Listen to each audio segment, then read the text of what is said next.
What is going on, guys? It is Wrestlemania here, back with another video. There will always be an existence of hype where wrestlers who have established a name elsewhere are joining or are rumoured to joining the WWE.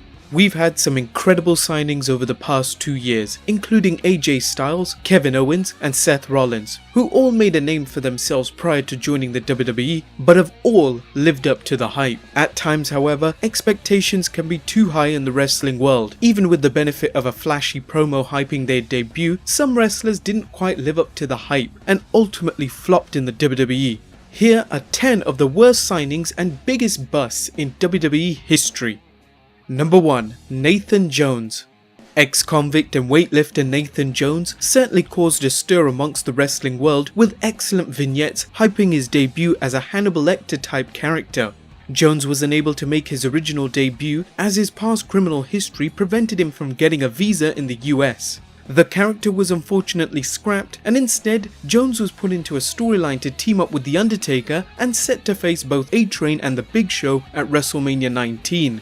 During this time, however, WWE saw Jones's wrestling skills and opted to take him out of the match. After a substantial absence, Jones returned as a villain and nicknamed the Colossus of Boggo Road. Needless to say, it didn't catch on, and only after 11 matches over a 2-year career, Jones left the company.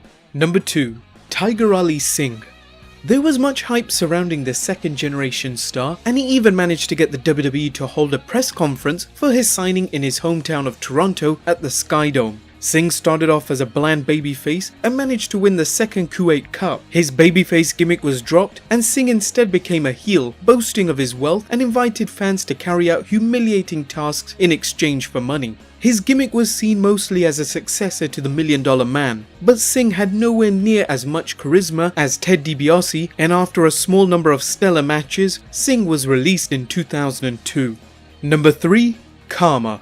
It was mid-2010 and WWE still hadn't taken women's wrestling seriously, hyping bra and panty, lingerie pillow fights and pudding matches. Buxom blondes in skimpy outfits still took precedent over actual wrestling. But the WWE was looking to change that image when they aired vignettes showing a woman in braids concealed in the shadows dismembering female dolls and laughing maniacally. This was the build to Karma coming to the WWE. Karma, aka Awesome Kong, already set a destructive path in TNA. Her untypical look of a female wrestler turned heads in the WWE, hoping for women's wrestling to be taken seriously. Unfortunately for her career, she became pregnant before her debut, disappearing for a year. She finally made her debut at the Royal Rumble, but again left, leaving a seemingly empty impression. Karma had unfortunately suffered a miscarriage and needed time away from the ring. What could have been a great run in the WWE sadly ended short.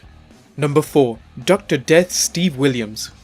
Big plans were set for the legit tough guy Dr. Death, as there had been talks with him feuding with Steve Austin. Jim Ross, who was a close friend to Williams, even put his reputation on the line for his legit toughness and put him in the infamous Brawl for All tournament, thinking he would dominate the shoot competition.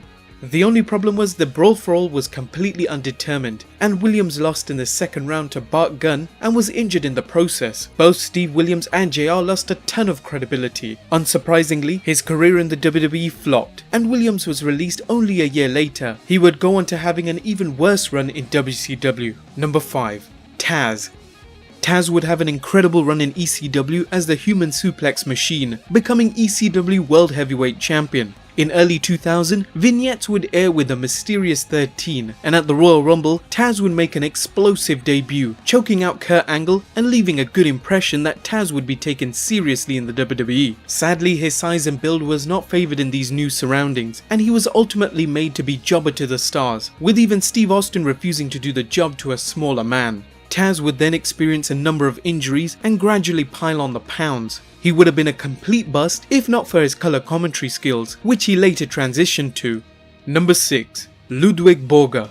Seen as a precursor to Brock Lesnar, Borga entered the WWF as a big deal, immediately putting a stop to Tatanka's 2-year winning streak. His size and anti-American gimmick was the perfect chance to set up a feud with the WWF's new American hero, Made in USA Lex Luger. An injury, however, stopped Borga in his tracks, and future plans were dropped. In 2010, Borga committed suicide at the age of 47 from a self-inflicted gunshot wound. Jim Ross would comment on Borga's death. I won't speak at length about how those have passed away, but Tony obviously had issues and was not a great guy to be around. Perhaps others have a different view of this man, but I personally found him to be somewhat obnoxious, and he could be a bully if allowed to be such.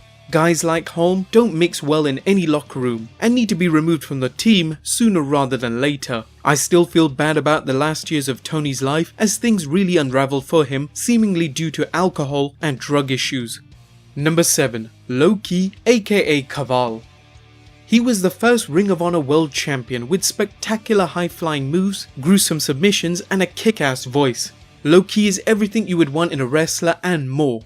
He would enter FCW, WWE's developmental territory, and wrestle under the name Kaval. He would soon join NXT and later move on to the main roster, wrestling on SmackDown until the 23rd of December 2010. So, what went wrong? Kaval wasn't exactly liked backstage and was seen as an arrogant person. He also reportedly worked too stiff with other wrestlers with his strong style approach.